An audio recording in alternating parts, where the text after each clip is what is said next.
우리 같이 말씀 보도록 하겠습니다. 마태복음 5장 4절입니다. 마태복음 5장 4절 같이 합독하도록 하시겠습니다. 마태복음 5장 4절 시작. 애통하는 자는 복이 있나니 그들이 위로를 받을 것이며. 아멘. 우리 시작 같이 기도하시겠습니다.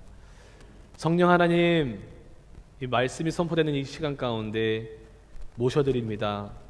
역사하시고 우리들의 마음을 부드럽게 하시고 아버지의 말씀의 씨앗을 우리의 마음판에 심어주실 때 저희들의 밭이 마음의 밭이 좋은 밭 되게 해주시고 잘 심겨서 잘 자라고 열매를 맺을 수 있도록 은혜 베풀어 주시옵소서. 저희들이 하나님 말씀을 받을 때 정말로 겸손한 마음으로 받을 수 있도록 도와주시옵소서. 그리고 살아계신 하나님의 말씀을 통하여 만날 수 있도록 은혜 베풀어 주시옵소서. 감사합니다. 예수 그리스도의 이름으로 기도드렸습니다. 아멘. 네, 오늘 마태복음 5장 4절을 통해서 함께 나누고자 하는 말씀의 제목은요, 산상수훈 강의 세 번째 시간으로서 팔복 따라해 볼까요? 복이 있는 자는 애통하는 자이다. 다시 한번 따라해 보겠습니다. 복이 있는 자는 애통하는 자이다. 이 제목을 읽었을 때 여러분 순간 마음속으로나 생각 속에 이러지 않았어요? 복이 있는 자가 애통하는 자라고? 우리가 생각하는 어떤 그런 복에 있는 개념과 좀 다르잖아요. 그렇죠? 그래서 오늘 이 제목을 가지고 복이 있는 사람이 누구인가? 복이 있는 사람은 애통하는 사람이다 라는 내용을 가지고 은혜 받아보도록 하겠습니다. 우리는 계속해서 산상수훈 강해로 은혜를 받고 있습니다. 여러분 지금까지 계속 산상수훈의 의미가 무엇이라고 제가 말씀드렸습니까?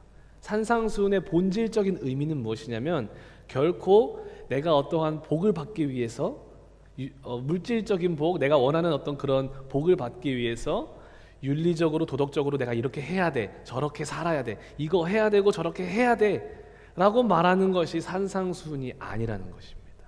그런 내용이 아니에요. 산상수훈의 본질적인 의미가 무엇이냐면요, 한마디로 말하면요, 관계라는 거예요. 관계.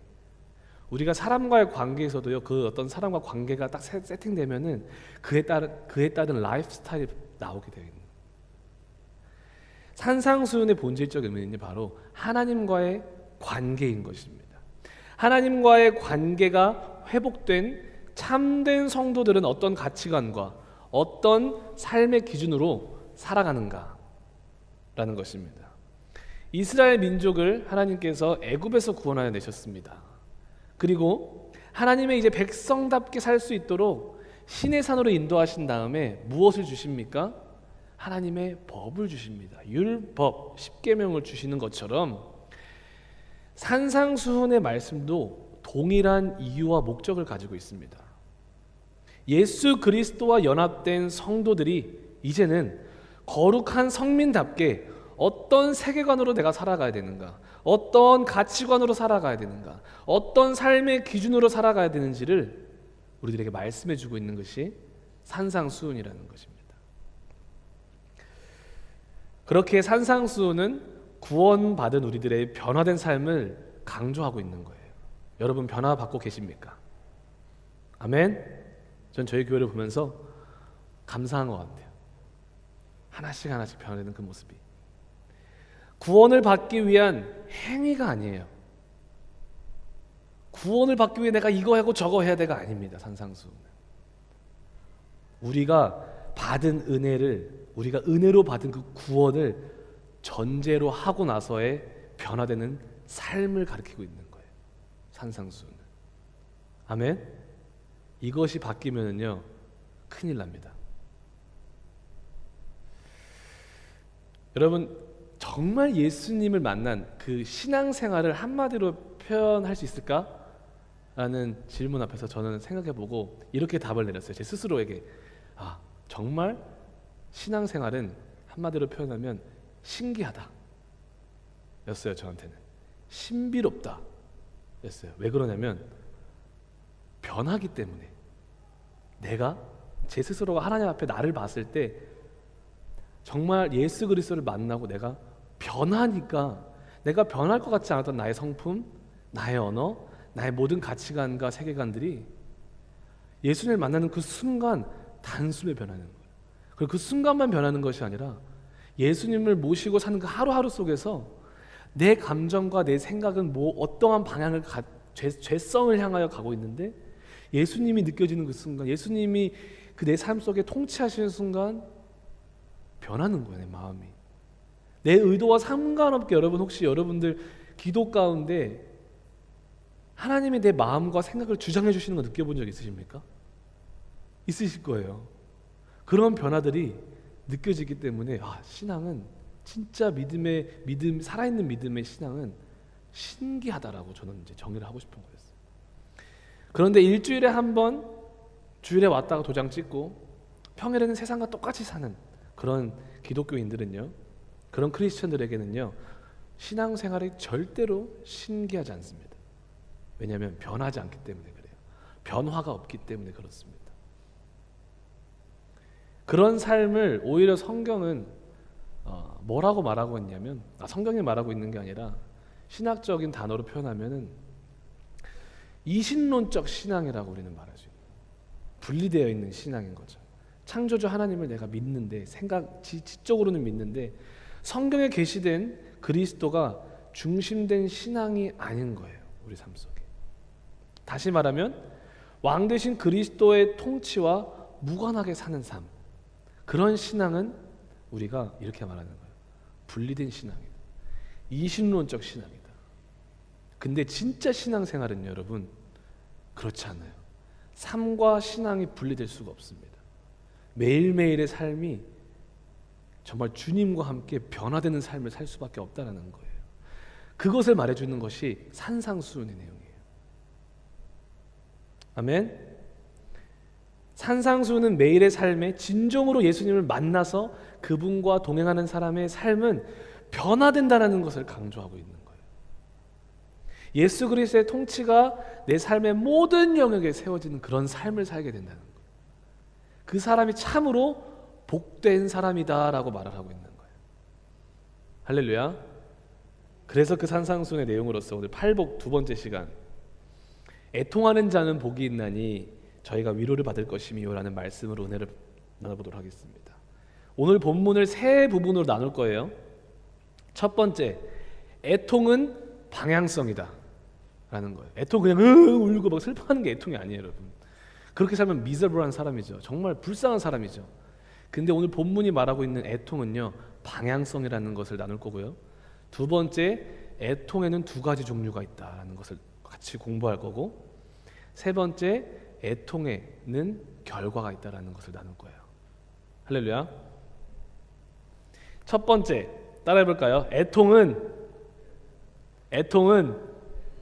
방향성이다. 방향성이다. 본문이 말씀하고 있는 이 애통은 아까 말씀드렸지만 그냥 울고 감정적으로 울고 막 슬퍼하는 그런 내용이 아니에요. 이 애통은요, 우리 신앙의 방향성을 말해주고 있습니다. 여러분, 지금 시대의 주된 관심사가 무엇입니까? 지금 시대의 주된 관심사, 지금 시대의 주된 삶의 목적과 그런 방향성이 무엇이죠, 여러분? 행복하고 싶은 거잖아요. 더 웃고 싶은 거잖아요. 편하게 살고 싶은 거잖아요. 고민하지 않고 살고 싶어 하는 거잖아요. 생각하지 않고 살 수 있는 방법이 없을까? 그냥 즐기면서 살 수 있는 방법 없을까? 더 어떻게 하면 더 행복하게 살 수 있을까? 직장 생활을 하는 것도, 내가 여가 생활을 하는 것도, 내가 맺는 관계들도 보게 되면 다 이 행복하기 위해서 맺고 있는 그런 어떤 행복함의 방향성을 가지고 있지 않습니까? 그렇죠? 어떻게 보면 우리가 하는 이 신앙생활조차도 행복하기 위해서, 웃기 위해서 하고 있을 때가 참 많이 있어요. 당연히 웃고 행복해야 됩니다, 우리. 솔로몬이 그랬어요, 여러분. 솔로몬이 이 행복을 찾아서, 이 만족을 찾아서 그 방향성으로 삶을 살았다는 거예요. 우리 같이 전도서를 볼게요. 2장 10절입니다. 전도서 2장 10절. 참 우리 삶이 그런 것 같아요. 어떻게 하면 더 행복할까? 어떻게 하면 더 잘 살까? 어떻게 하면 더 웃으면서 살까? 더 만족하며 살 수 있을까? 근데 우리 선배 되신 솔로몬께서 이미 그 길을 가보셨다고 합니다. 전도서 2장 10절에 말씀하십니다. 무엇이든지 내 눈이 원하는 것을 내가 금하지 아니하며 무엇이든지 내 마음이 즐거워하는 것을 내가 막지 아니하였으니 이는 나의 모든 수고를 내 마음이 기뻐하였음이니라. 이것이 나의 모든 수고로 말미암아 얻은 몫이로다라고 말씀을 하고 있죠. 여러분, 솔로몬은 자기가 자기 눈이 원하는 것, 내 마음이 원하는 것을 다 해봤다고 말씀하고 있어요. 그게 하나님과 관계가 있든 없든 내 눈이 원하고 내 마음이 원하는 것 다 했다고 말하고 있어요. 그만큼 대단한 사람이었어요. 그렇죠? 근데 여기서 말씀에서 뭐라고 하냐면, 재미난 것은 내 눈이 원하고 내 마음이 원하는 것, 하나님이랑 관계 있든 없든 내가 내 눈이 원하고 내 마음이 원하는 것을 하는 부분에 있어서 그것을 위해서 최선의 노력을 하잖아요. 그 안에 기쁨이 있습니다, 여러분. 어느 정도의 만족도 있다고 말하고 있어요. 솔로몬이 말하잖아요. 기쁨이 있었다고 말하잖아요. 더 나아가서 그런 기쁨만 있을 뿐 아니라 정말 내 눈이 원하고 내 마음이 원하는 것을 정말 최선을 다해서 다하면 그거에 대한 열매까지도 우리는 얻을 수 있어요. 여러분, 교회에 왜 나오십니까? 복 받기 위해서 나오십니까? 절대 그렇지 않아요.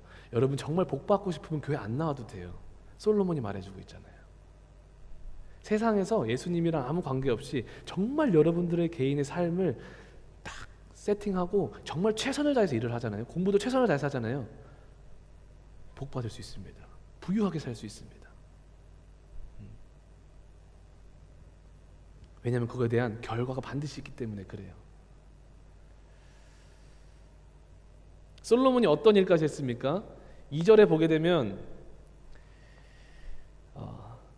웃음에 관하여 말하여 이르기를 그것은 이렇게 성경이니까 미친 것이다. 그러니까 웃음에 자기 스스로를 즐겁게까지 해보고요. 3절에서는요, 이 웃음이 나를 즐겁게 못 해주니까 지금 말하면 내 마음이 너무 꿀꿀한데 말씀 읽어야지 라고 하기보다 오늘 말씀 이렇게 꿀꿀하시고 오늘은 개그 콘서트나 한번 봐야지 그런 쪽으로 막 간다는 거예요. 어떻게 하면 내 마음을 즐겁게 볼 수 있을까? 솔로몬도 그랬다는 거예요. 내 마음을 즐겁게 보고 싶은 거예요. 만족을 얻기 위해서, 행복하기 위해서. 또 뭐 있습니까? 지혜가 나를 행복하게 하고 만족하게 해줄까? 공부를 엄청나게 하는 거예요. 3절에 보게 되면. 근데 그것도 자기의 만족을 채우지 못한다고 말합니다. 또 뭐랬대요? 3절에 보게 되면 술이 나를 만족하게 할 수 있을까? 술고래가 돼보는 거예요. 만족시켜주지 못한다는 거예요. 행복이 없다는 거예요. 순간의 기쁨 좋은 건 있겠죠, 물론. 그리고 또 뭐가 있습니까? 4절에 보게 되면 사업을 크게 해보면 내가 만족할까? 사업을 어마어마하게 크게 하는 거예요, 솔로몬이. 만족이 없다라고 말을 합니다. 8절에 은금 보배를 쌓으면은, 그 많은 물질을 가지고 있으면은, 내가 재산이 이빠이 많으면은 내가 행복할까? 어마어마하게 쌓아봤어요.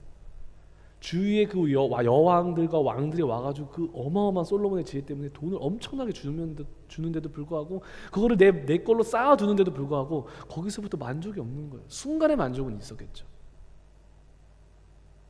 그러면서 또 어떻게 됩니까? 8절에 보게 되면 1000명의 여자를 둡니다. 지금 내 옆에 있는 이 한 여자, 만족이 안 돼. 마음에 안 들어. 다른 여자는 더 좋을 거야. 2개, 3명, 4명, 1000명. 행복하지 않았을 것 같아요. 아침마다 1000명이 와가지고 저한테 잔소리하면 힘드시겠죠. 이게 남자분들 순간 미소가 살짝 어떻게 보면 솔로몬은요, 여러분들, 이 시대의 사람들이 쫓고 있는 모든 것을 다 얻어봤던 사람이에요, 솔로몬. 근데 그 솔로몬이 뭐라고 하는 줄 아십니까? 11절에 보게 되면 그 후에 내가 생각해 본 즉, 이 모든 것을 내가 다 이루어 본 상태에서 내가 생각해 본 즉, 내 손으로 한 모든 일과 내 수고한 모든 것이 다 헛되어 바람을 잡는 것이며 해 아래서 무익한 것이로다 라고 말하고 있습니다. 그런데 우리 모든 인류, 모든 사람들이요, 이것을 향하여 살고 있다는 거예요. 이것을 향하여. 그래서 이것에 비교해 보면 오늘 본문 말씀은 이 시대적 주된 관심과는 완전 반대되는 것임을 우리는 느낄 수가 있어요. 그래서 아까 전에 우리가 제목을 같이 읽었는데, 복 있는 사람은 애통하는 사람이다? 퀘스천 마크가 뜨죠. 그게 도대체 무슨 말이지? 복 있는 사람은 행복한 사람이어야 되지 않나? 복된 사람은, 복 있는 사람은 누구인가? 행복한 사람이다라고 해도 부족할 판인데요, 그죠? 요즘 시대가 애통하는 사람이 복이 있다라고 말하고 있는 거예요. 성경 본문은 근심하는 사람이 복되다, 머리 아프게 생각하고 사색하는 사람이 복되다 라고 말하고 있는 거예요. 이 시대 가운데 지금 여기 우리 공동체 안에서도 이 말을 좋아하는 사람이 누가 있겠습니까? 과연 여러분 애통하면서 살고 싶으십니까? 과연 이 말에 누가 아멘 저 그렇게 하고 싶습니다 할 수 있겠어요? 그러나 오늘 본문 말씀에서 이 애통하는 자가 복이 있는 이유는 결국 마지막에 세상이 줄 수 없는 아름다운 위로와 참된 만족과 영생을 우리로 하여금 누리게 하신다라는 하나님의 약속이 이 애통 안에 들어있기 때문에 그렇습니다. 애통은 결코 감정적으로 슬퍼하고 끝내는 그런 어떤 이모셔널한 그런 게 아니에요. 우리는 이 애통을 좀 더 근본적으로 이해해 보기를 원합니다. 왜 예수님은 제자들과 무리들에게 또 여러분과 저에게 애통이라는 방향성을 제시하고 있을까요? 왜 애통하라고 말하고 있을까요? 왜 웃음보다 기쁨보다 왜 애통이라는 쪽으로 우리를 턴하게 하고 계시냐는 거예요. 애통을 통한 방향성은요, 결국에 피조물인 인간, 우리가 창조주를 인지하고 발견하게 하며 그 앞에서 그분을 경외하는 자리로 가도록 그 방향을 제시하고 있기 때문에 그렇습니다. 솔로몬처럼요. 아까 말씀드렸듯이 다 했다 그랬잖아요. 자기의 만족과 자기의 기쁨과 행복을 위해서 다 해봤는데 결국 그것이 채워지지 않는 고통 가운데에서 솔로몬이 이렇게 고백합니다. 전도서 12장에 보게 되면 13절에 일의 결국을 다 들었으니, 내가 모든 것을 다 헤아려본 결과 일의 결국을 다 들었으니 내가 내린 결론이 이것이다라고 말하는 거예요. 하나님을 경외하고 그의 명령을 지킬지어다. 이것이 모든 사람의 본분이다라고 말하고 있어요. 솔로몬은 그 인생을 통한 애통을 경험했습니다. 고통을 경험했어요. 만족하지 못하는, 행복하지 못하는, 그리고 그 고통을 해결하기 위해 모든 고뇌와 애통과 노력 끝에 발견한 것이 이거 하나였다는 거예요. 무엇인 거죠? 여호와 하나님을 만나는 것이 답이다. 다른 어떠한 것으로 내 삶에 채우는 것이 아니라 여호와 하나님으로 내 삶에 채우는 것, 그분을 만나는 것 자체가 가장 큰 복이다. 그래서 솔로몬이 한 그런 애통과 고뇌와 고통은요, 결국 솔로몬으로 하여금 하나님을 만날 수 있게 해주었다는 거예요. 세상의 모든 종교가 어디서 시작되는 줄 아십니까? 한번 말씀드렸던 것 같은데, 세상에 많은 종교가 있어요. 힌두교도 있고, 우리 크리스천이티, 우리는 종교가 아닙니다. 우리는 생명이죠. 부처님 믿는 사람들도 있고, 그렇죠? 이슬람도 있고, 정말 손가락으로 셀 수 없는 종교들이 많습니다. 근데 그 수많은 종교들이요, 어디서 시작되냐면 C.S. 루이스가 쓴 고통의 문제라는 책에 이렇게 말하고 있어요. 모든 종교는 바로 고통으로부터 시작된다 라고 말하고 있어요. 고통과 애통과 고뇌로부터 시작된다. 그 책에 이렇게 말을 해요. 우리는 살면서 뭐 이 우주에 대해서 사실상 별로 생각 많이 안 하고 살잖아요. 우리 윤석 강사님 빼고는. 그렇죠? 우리 이제 우주선 이제 공부하셔야죠. 우리 삶에 바쁘다 보니까. 그런데 이렇게 말을 해요. C.S. 루이스 목사님이 도저히 이해할 수 없는 이 거대한 우주, 그리고 그 안에서 코로 숨을 쉬며 살아가고 있는 나라는 이 설명할 수 없는 덩어리 덩어리라고 존재, 이 존재, 역사 가운데 생각하는 사람들이라고 한다면은 이 말도 안 되는 이 우주의 존재, 그리고 그 안에서 존재하는 나라는 사람을, 이 나 하나라는 인격체를 바라보면서 생각하기 시작하고, 그것을 보면서 어디에 사로잡히냐고 말을 하냐면 공통적으로 두려움과 고통에 잡히게 된다고 말을 하고 있습니다. 왜 그런 줄 아십니까? 이해할 수가 없기 때문에 그래요. 이해할 수가 없기 때문에. 사람의 지식과 노력으로 이해되지 않는 것에서 오는 두려움이에요. 수많은 과학의 발전이 있었음에도 불구하고 여전히 난무하는 것은 이론일 뿐인 거예요. 증명해낼 수 없는 이론들. 창조는 증명할 수 있습니까? 진화론은 증명할 수 있습니까? 이 답에 대해서 여러분들은 어떻게 답하시겠습니까? 창조도 진화론도 증명할 수 있는 대상들이 아니에요. 절대 못해요. 가볼 수가 없기 때문에 그래요. 눈으로 볼 수 있는 것이 아니에요.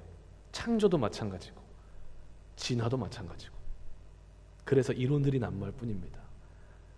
그래서 이거는 믿음의 영역인데 지금 그걸 말하려고 하는 것이 아니라 이런 우주를 바라보면서 사람들은 고통에 빠지기 시작하는 거예요. 나는 누구인가? 도대체 나는 어디로부터 왔는가? 그렇다면 나는 어디로 가고 있고 나는 어떻게 살아야 되는가에 대한 그 고뇌와 고통에 사로잡혀서 사는 거예요. 나의 삶을 정의할 수 없는 그 두려움, 불확실성으로부터 오는 그 두려움, 그 두려움으로부터 오는 그 고통을 통해 사람들이 애통하기 시작하는 거예요. 생각하는 사람들은, 사색하는 사람들은. 그리고 그 인류는요, 인류의 역사를 쭉 훑어 지나가 보면은요, 천지가 창조할 그때부터 사람들은요, 이 고통, 우리가 해결할 수 없는 이 두려움과 고통을 해결하기 위해서 뭐가 생겨나기 시작하냐면 종교가 생겨나기 시작하는 거예요. 종교. 그렇기 때문에 모든 인류의 역사는 종교와 연관이 되어 있습니다. 힌두교도 그렇고요, 도교도 그렇고요, 불교도 마찬가지고. 이제 우리 여기 사랑하는 우리 알렉스 아버님 가정, 거기 원불교도 다 마찬가지예요. 결국 끝에는 뭐가 있냐면 절대자를 찾고 있는 거예요. 절대자. 이 사실이 우리에게 분명히 말해주는 게 뭐냐면 인간은 자신 앞에 있는 고통의 문제 앞에 절대적인 존재, 신적인 존재를 항상 인식하면서 살았다는 거예요.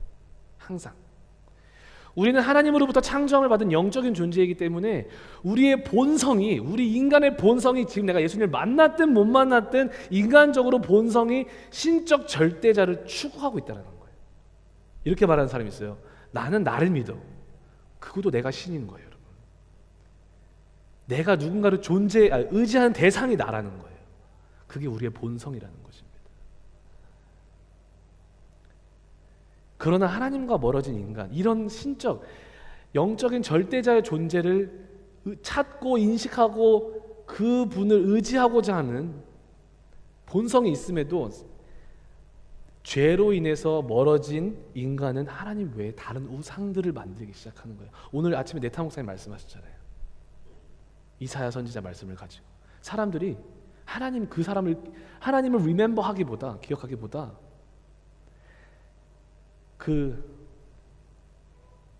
스미스 사람이 만든 그런 우상들을 가지고 섬기고 있다는 거예요.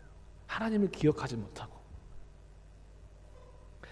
C.S. 루이스가요, 그 동일한 책에서 뭐라고 했냐면 이 애통, 이 고통이 우리 앞에 존재하는 이유가 뭐냐면 결국 이 애통은, 특히 이 본문이 말하는 애통은요, 우리로 하여금 누미노제의 체험을 하도록 한다는 거예요. 누미노제가 뭔지 설명을 드릴게요. 독일의 신학자 루돌프 오토가 한 말이라고 합니다.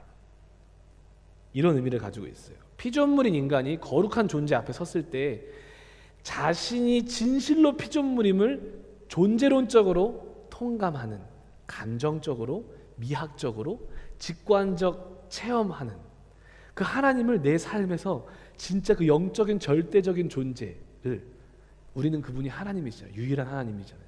그분을 체험하는 그 자리로 고통이 우리를 인도한다는 거예요. 애통이. 이 누민노제는요, 단어로 표현하자면 fear예요. fear. fear는 두려움이잖아요. 근데 우리가 생각하는 그런 두려움의 개념이 아니에요. reverence의 의미예요. 경외하다는 의미. 그런 거 있잖아요. 우리가 솔로몬이 성전을 완공했잖아요. 근데 성경에 보게 되면 그 솔로몬이 성전을 완공했을 때 그 안에 하나님의 영광이 가득하여서 제사장들이 자신들의 직분을 행할 수가 없었다라고 기록하고 있어요. 그 두려움, 그 경외심을 말하고 있는 거예요. 이 누미노제라는 것이. 예를 들어드리면 지금 저기 미팅룸에 크레이시에 굶주린 사자가 있다고 한번 생각해 봅시다, 여러분. 굶주린 사자. 그 진짜 있어요, 저기 진짜 있어요, 여러분. 안 믿는 눈빛인데 믿어주세요. 그냥 있어요, 저기. 그럼 여러분들한테 어떤 두려움이 있습니까? 현실적 위기감에서 닥쳐오는 두려움이잖아요. 와, 큰일 났다, 무섭다, 막 호랑이만 생각해도 무섭잖아요. 지금 여러분들 눈빛은 이소무화를 듣고 있는 눈빛이에요. 하나도 안 두려워 보이시는 그런 눈빛인데 두려우시겠죠? 네. 두 번째가 있습니다. 두 번째는 뭐가 있냐면 사자가 아니라 그 저 옆에 눈에 보이지는 않지만 정말 무섭게 생긴 유령이라는 그 귀신의 존재가 저기 옆에 있다고 생각해 보십시다. 여러분 안에 어떤 두려움이 있으세요? 첫 번째 두려움과 또 다른 으시시한 두려움이 있잖아요. 여러분 가위 눌려보셨죠? 전 눌려봤는데 그 몸은 안 움직이는데 눈은 떠져가지고, 근데 우리 집 전체가 다 보이는 거예요. 어두컴컴해가지고 눈만 보이는데 이게 너무 그 으시시해서 무서운 거, 뭐야 뭐 나올 것만 같은 그 무서움 있잖아요. 그 두려움을 말하는 거예요. 첫 번째 두려움이랑 다르죠. 근데 이 누미노제의 두려움은 뭐냐면 이 방에 어떠한 강력한 절대적인 존재가 있을 때, 그리고 우리가 그것을 믿었을 때, 그분을 우리가 만났을 때, 여호와 하나님이 이곳 가운데 있었다라고 했을 때 우리 안에 생겨나는 그 경외함으로 나타나는 두려움인 거예요. 그래서 C.S. 루이스는 결국 올바른 애통은 고통 앞에 서 있는 우리로 하여금 그 절대자이신 여호와 하나님께로 인도하고 그분을 만나게 한다는 것입니다. 문제는 아까 말씀드렸듯이 세상의 모든 종교가 동일한 고통의 문제로 시작하지만 유일한 하나님이 아닌 다른 신들을 향하고 있다는 것이 문제라는 거예요. 더 나아가 이제는 이런 절대적인 존재를 애써 이성으로 무시하기 위해서 과학이라는 아름다운 도구를 사용하고 있는 게 현 시대입니다. 술로 고통을 잊어보려고 하듯이 과학이라는 것을 통해서 그럴듯한 이성의 출발로 애써 절대적인 존재를 인식하지 못하도록 우리를 마비시키려는, 영적으로 마비시키려는 노력이 지금 시대에도 일어나고 있는 것입니다. 결국 방향성을 바꾸는 거예요. 여러분, 우리 안에 있는 고통은요, 우리로 하나님께 인도하는 것이 고통이에요. 애통의 문제가 그렇다라는 거예요. 그런데 지금 우리 시대 가운데서는요, 어떤 현상들이 일어나냐면 하나님으로 가는 방향이 아니라 하나님과 반대되는 방향으로 우리를 더 이성으로, 더 공허함 속으로 우리를 이끌어가는 거예요. 그들조차도 답을 내릴 수 없는 곳으로. 고통을 느끼지 못하게 하려는 허황심을 심어주고 있습니다. 파라다이스를 만들어줄 거야. 더 좋아질 거야. 더 좋은 세상이 올 거야. 그런 세상이 오고 있습니까? 성경은 말하고 있습니다. 가면 갈수록 더 힘들어질 거야. 더 고통스러워질 거야. 그래서 우리가 이 시점에 이 애통을 잘 이해해야 돼요, 여러분. 그래야 우리가 올바른 방향으로 자빠질 수 있어요. 우리는 자빠진다니까요, 여러분. 인생 가운데, 신앙생활 가운데. 근데 여러분들이 어디로 자빠지는지가 정말 중요해요. 하나님의 품으로 자빠지시기를 바랍니다. 할렐루야. 그런 노력들, 하나님의 방향에서 틀어버리는 노력들에 순간에 보기 좋을 수 있어요. 그런데 그거에 대한 대가를 정말 혹독할 거예요. 왜냐하면 예수님이 없는 어떠한 것은요, 그곳에는 반드시 영원한 죽음이 있습니다. 영원한 지옥이 기다리고 있어요. 아무리 우리 눈에 아름답게 보여도. 결론적으로 본문이 말하는, 여러분, 이 애통이라는 것은 우리의 고통을 해결하실 절대자, 창조자, 구원자 예수 그리스도를 향하게 하는 방향성을 가지고 있다는 거예요. 그렇기 때문에 복 있는 사람은 정말 예수 그리스도를 만나고 그분과의 관계를 회복한 사람은 어떤 사람이냐? 그분과 매일매일 동행하는 사람이 어떤 사람이냐? 나라는 존재 안에 닥쳐오는 그런 모든 고통의 순간들, 여러분 다 고통의 순간들이 있을 거예요. 그렇죠? 고통의 순간들과 고뇌의 순간과 위기의 순간들, 내가 내 손으로 해결할 수 없는 그런 고통의 순간들이 있을 때 절대자 하나님을 의지하는, 하나님을 향하는 사람이 된다는 거예요. 내가 정말 복된 사람이라면, 내가 정말 하나님과의 관계가 회복된 사람이라면 모든 고통 가운데 나는 애통을 하는데 그 애통의 방향이 어디냐면은 예수 그리스도라는 여러분. 근데 우리는 고통할 때 예수 그리스도를 찾는 모습이 많이 없어요. 요즘 기독교인들이. 그게 문제인 거죠. 그분만을 인식하고 그분을 의지하며 그분을 신뢰하는 모습, 그분께 도움을 구하는 모습, 그분의 위로하심을 누리며 살아가는 사람이 가장 복 있는 사람이라고 오늘 말씀해 주고 있는 거예요. 어거스틴이 고백록에서 이런 신앙 고백을 합니다. 여호와 당신은 우리를 당신을 향해서 살도록 창조하셨으므로 우리 마음이 당신 안에서 안식할 때까지는 편안하지 않습니다. 여러분, 예수 그리스도 밖에서 편안함을 추구하면은요 결단코가 아니고 절대적으로 실망하게 되어 있어요. 여러분, 그게 우리가 창조된 모습이 그렇게 창조됐기 때문에 그렇습니다. 이 동일한 신앙 고백을 했으면 좋겠어요. 어거스틴처럼. 이 고백도 결국에는 방향이에요. 만족함이 없는 삶 가운데 그의 만족이 어디 있느냐는 거예요.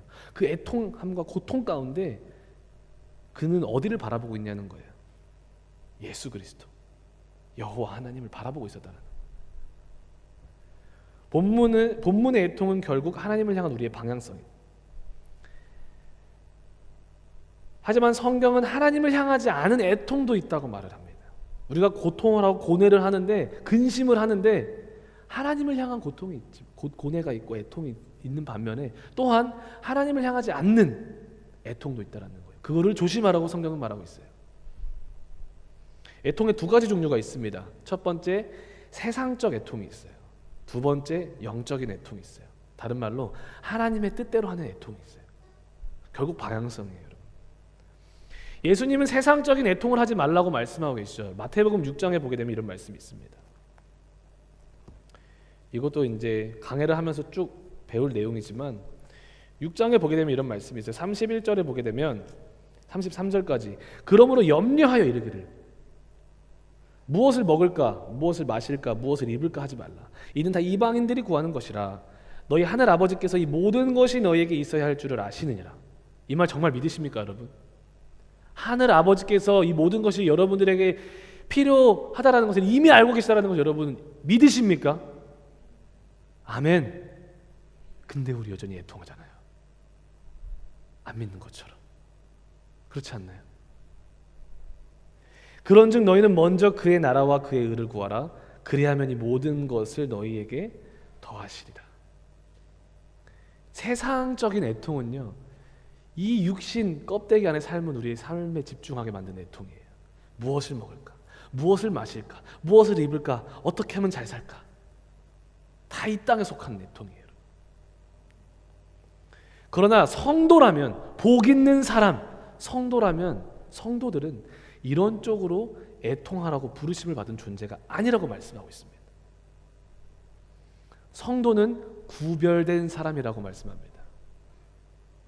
구별됐다는 것은 세상이 애통의 대상으로 여기는 것들을 동일하게 애통의 대상으로 여기지 않는다라는 거예요. 구별됐다라는 것이.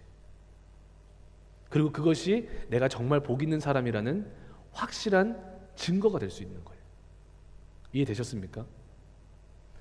오히려 우리는 세상적인 그런 애통, 썩어져 없어질 것들에 대한 애통이 아니라 필요 없다는 게 절대 아니에요. 하나님 말씀하시잖아요. 너희가 그것들이 있어야 되는 것을 하나님이 다 아신다고. 근데 너희들의 애통의 대상은 그게 되지 말아야 된다. 우리는 그러면 무엇을 향해서 애통해야 되는가? 영적인 것을 애통의 대상으로 삼아야 된다는 거예요. 그 답도 해주셨잖아요. 무엇을 먹을까 마실까 입을까가 아니라 하나님의 나라와 의를 구하는, 하나님의 나라와 의를 향하는 애통이 있어야 된다는 거예요. 이것이 복 있는 사람이라는 거예요. 하나님의 뜻대로 하는 근심이라고 사도 바울은 고린도 교회에 말하고 있는 거예요. 고린도서 7장 10절에 보게 되면, 고린도 후서 7장 10절에 보게 되면, 하나님의 뜻대로 하는 근심은, 하나님의 뜻대로 하는 애통은 후회할 것이 없는, 구원에 이르게 하는 회개를 이루는 것이요 세상 근심은 사망을 이루는 것이라. 보라, 하나님의 뜻대로 하게 된 이 근심이, 이 애통이 우리에게 어떤 현상을 주는지 보라는 거예요. 얼마나 간절하게 하며, 얼마나 변증하게 하며, 이 복음을 설명하게 하며, 얼마나 분명하게 하며, 얼마나 두렵게 하며, 얼마나 사모하게 하며, 얼마나 열심 있게 하며, 얼마나 벌하게 하였는가. 너희가 이 일에 대하여 일체 너희 자신의 깨끗함을 나타내었느니라. 사도 바울은 1차, 2차, 3차, 4차 선교행 가운데 가장 문제가 심각했던 고린도 교회였어요.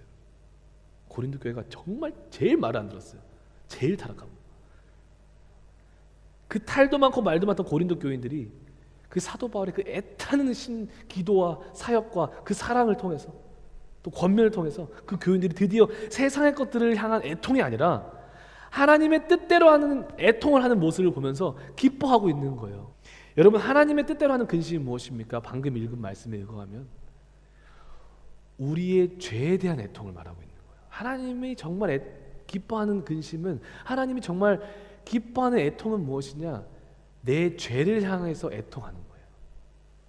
하나님과의 관계가 깨어진 것에 대해서 애통하는 것이, 그런 우리의 모습이 하나님이 정말 기뻐하시는 하나님의 뜻대로 하는 애통이라는 거예요. 왜냐하면 죄가 무엇입니까? 훔치는 게 죄예요? 간음하는 게 죄예요? 욕하는 게 죄예요? 죄의 열매일 뿐이에요. 진짜 죄는 에덴 동산에서 일어났던 거, 하나님과 관계가 깨어지는 것이 죄예요. 여러분. 내 삶에 하나님이 없는 게 죄예요. 그렇다면 죄에 대한 애통이라는 것은 지금 내 삶 속에서도 하나님과의 관계가 지금 깨어지고 있다, 멀어지고 있다 하면은 그거를 향해서 내가 애통해야 된다는 거예요. 이것이 바로 세상의 애통과 다른 참 성도들이 가져야 되는 애통이라는 것입니다. 그런데 문제는, 여러분, 우리들의 모습도 봐도 그렇고 수많은 기독교인들의 모습을 봐도 그렇고 하나님과의 관계가 깨어진 것에 대해서, 여러분, 누가 간음을 했네, 어떤 목사가 뭐 이걸 했네, 어떤 성도가 이러네, 어떤 장로가, 그거 아무것도 아니에요. 본질 아니에요. 그거. 진짜 본질이 아니에요. 이 하나님과의 관계 깨어지는 거, 이걸 통해서 애통하는 것이 본질이에요. 그건 열매일 뿐이에요. 여러분, 하나님과의 관계가 깨어진 것에 대해서 여러분 애통하는 모습을 찾아볼 수가 없어요. 요즘 시대에. 교회 안에서, 우리 안에서. 여러분들은 어떻습니까? 저는 어떻습니까? 여러분, 우리의 하루하루 속에서 여러분 주님과의 관계가 온전하지 못함을 보면서 여러분들 애통하시냐는 거예요. 애통하시냐는 거예요. 내 안에 하나님이 없는데 아무 문제 없어, 애통함이 없어, 정말 문제인 거예요. 나병 환자 같은 신앙인 거예요. 죄송해요, 이렇게 말씀드려서. 나병 환자가 뭔지 아십니까? 몸이 썩어 뜯어져 나가는데 그 고통을 느끼지 못하는 게 그 병이에요. 그 고통을 느끼지 못하는 병. 이와 같이 하나님과의 관계가 썩어지고 있는데, 내 삶 속에서 뜯겨 나가고 있는데 아무런 감정이 없이 우리가 신앙생활하고 있지 않냐는 거예요. 나병은 성경이 우리의 영적 상태를 묘사하기 위해서 가장 대표적으로 사용하는 병이에요. 성경에. 우리 안에 영적인 감각, 영적인 애통하는 감각이 사라지고 있는 시대에 살고 있다는 거예요. 그게 저의 모습일 수도 있고요, 우리의 모습일 수도 있다는 거예요. 오늘 지금 이 선포가 기분 나쁠 수는 있지만 우리가 돌아봐야 될 문제라는 거예요.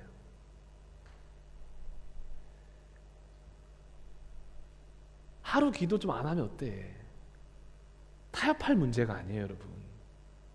애통해야 될 문제예요. 우리가. 예수님을 보십시오. 어떻게 기도하셨는지. 겟세마네 동산에서, 여러분, 우리가 예수님에서 얼마나 부끄러워했는지 몰라요.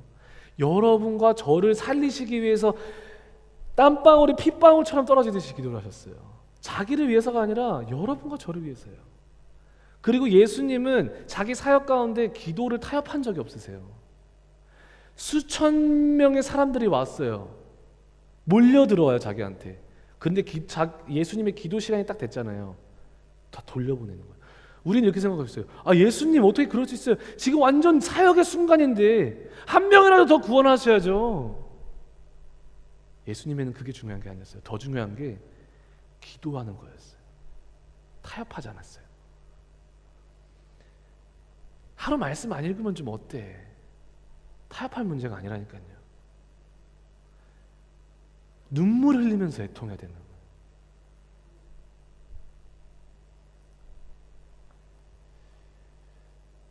우리는 한 끼만 굶어도 막 스트레스 받아 하잖아요. 막 힘이 없고. 저희 아버지는 이제 한 끼를 굶으면 짜증이 나신대요. 근데 여러분들 한 끼도 아니고 일주일 내내 성경을 안 읽어도 배고픔을 느끼십니까? 강준 집사님 되게 묘한 웃음을 지으시네요. 네. 예배 좀 빠지면 어때? 애통해야 될 문제. 우리 교회는 그래도 예배를 다 사랑하셔서 감사합니다. 근데 찬양 인도할 때 제일 힘든 게 뭔지 아십니까? 한국에서 이제 좀 사람이 많을 때 알고 그러시는 것 같아. 찬양 열심히 인도하고 있는데 딱 15분 찬양 시작하고 15분 후에 막 들어와요.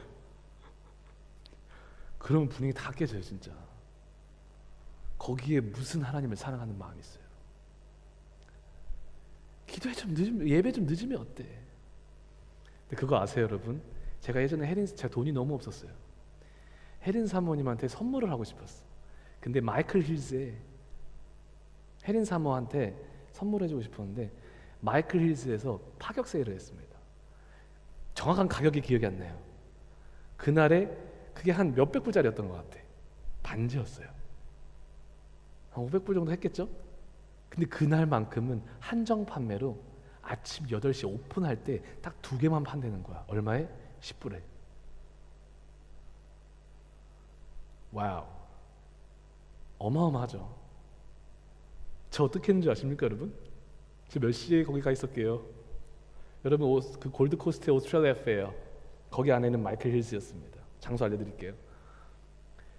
새벽 4시에 가 있었어요 저. 제일 먼저 가 있었어요. 와, 나 됐다. 주여 감사합니다. 새벽 4시에 가서 거기서 8시까지 기다렸어요. 여러분들이 좋아하는 연예인 콘서트가 온다 그러면은 그 전날부터 텐트 치고 있지 않아요 여러분?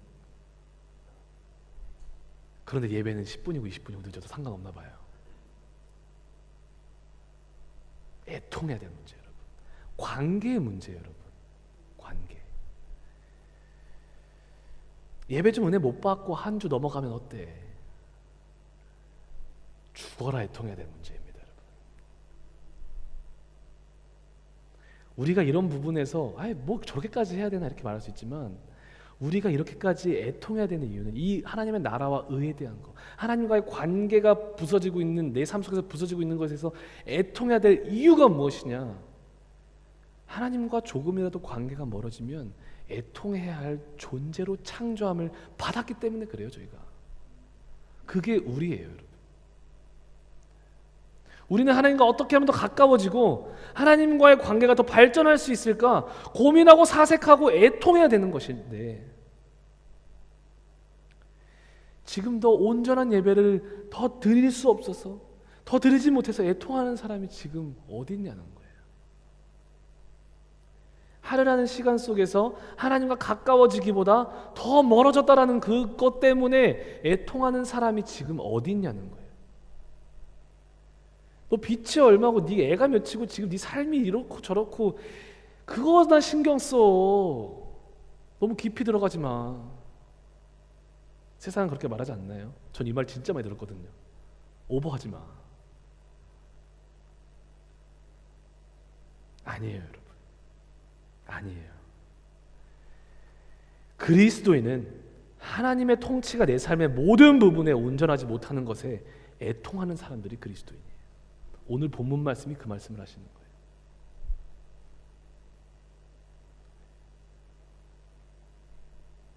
우리가 기억했으면 좋겠어요. 세상의 근심은 무엇을 먹을까 마실까 입을까 하는 근심인데요. 반드시 열매가 있다는 거예요. 그리고 그 안에 만족도 있고 기쁨도 순간적인 기쁨이 있다는 거 기억하시길 바랍니다. 그러다 보니까 우리가 너무 쉽게 거기에 빠져요. 그러나 그 세상의 근심만 하는 결과는 결국에는 사망이에요. 그 끝에는 예수 그리스도가 없어요. 그리고 예수 그리스도가 없는 그곳은 지옥이에요, 여러분. 지금 내가 살고 있는 이 삶도 지옥이 될 수가 있습니다. 동일하게 하나님의 나라가 될 수도 있어요. 무엇에 따라서요? 하나님이 계시는가, 하나님이 계시지 않는가에 따라서. 그러나 하나님의 뜻대로 하는 근심과 애통은 하나님으로 향하는 우리의 모든 고통과 근심 속에서 하나님을 향하는 애통을 한다면 우리를 영원한 생명으로 인도하실 것입니다. 하나님과의 만남의 자리로 우리를 인도하실 것이고 하나님의 통치를 경험하게 할 것입니다. 하나님과의 연합의 자리로 우리를 인도하실 것입니다. 그리고 그곳이 바로 천국이 될 것입니다.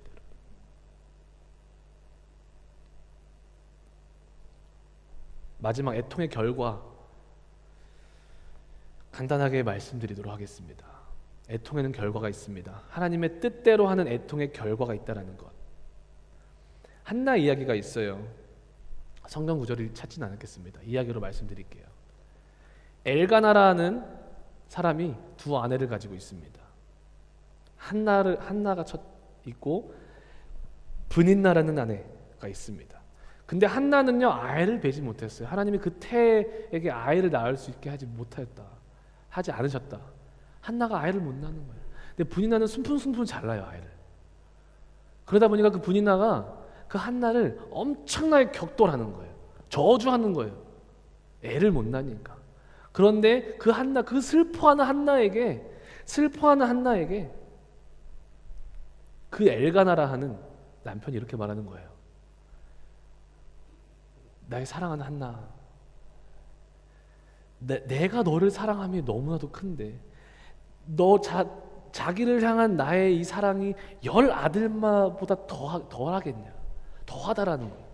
위로를 주려고 해요, 그 남편이. 근데 한나는 어땠냐?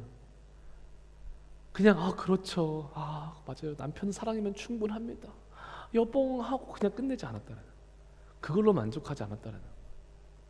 한나는 어떻게 했습니까? 사무엘상 1장 10절에서는 이렇게 말해요. 이건 읽어드릴게요. 사무엘상 1장 10절에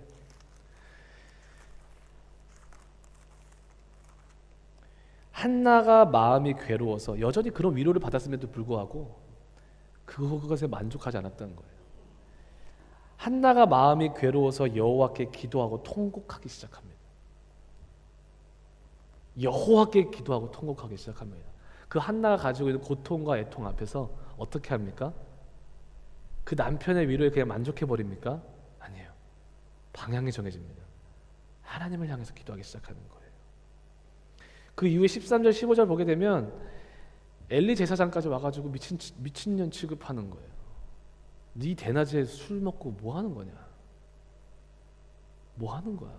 여러분들이 있잖아요. 여러분들의 인생 가운데 고통과 위기의 순간에 있어서 하나님을 향하여 애통하는 삶의 자세를 취하잖아요. 주변 사람들은 이해 못해요. 뭐 그렇게까지 해? 그럴 시간에 더 열심히 일해. 기도할 시간에 일해. 가서 돈 벌어. 부모도 이해 못하고요. 친구도 이해 못하고요. 오히려 조롱해요. 한번 지켜볼게, 어떻게 되나.